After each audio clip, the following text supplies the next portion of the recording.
A lot of us grew up watching the Adam West Batman with the Neil Hefti score. Well, people my age, I should say, and older. But I remember back in 1989 when Tim Burton took the helm of this new Batman score with the leader of the Oingo Boingo band, Danny Elfman. It seemed like the most curious mashup of teams of personalities and talents. Coming out of that film, I couldn't stop thinking about that incredible theme that Danny Elfman had written for this. It really is one of the great cinematic scores of that time.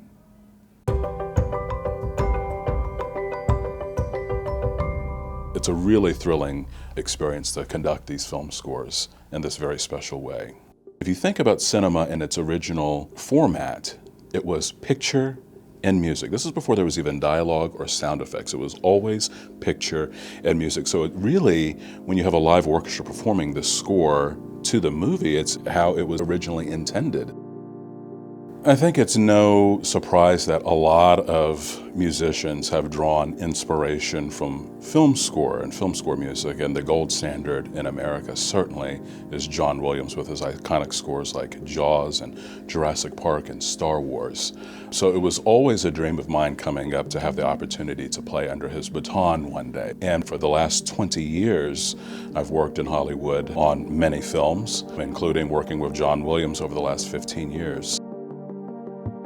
A concert hall tends to have a particular resonance, but that changes when you're dealing with the outdoors and the temperature. Sometimes it's raining outside, so it's a little bit more humid, or it's really dry and hot. So we have to change our approach to playing our instruments, and we might have to play a chord a little longer and juicier so that it has the same sort of resonance that it might indoors.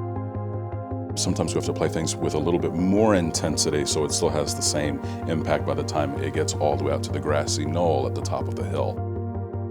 But we have one of the best orchestras in the world here, and that's an adjustment that they make with such great ease, and it's never an issue.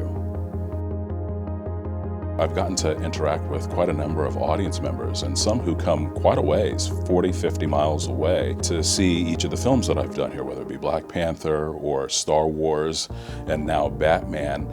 And seeing so many different walks of life and so many communities here in the same place, I think is one of the things that makes these film concerts here at the Mann Center so incredibly special.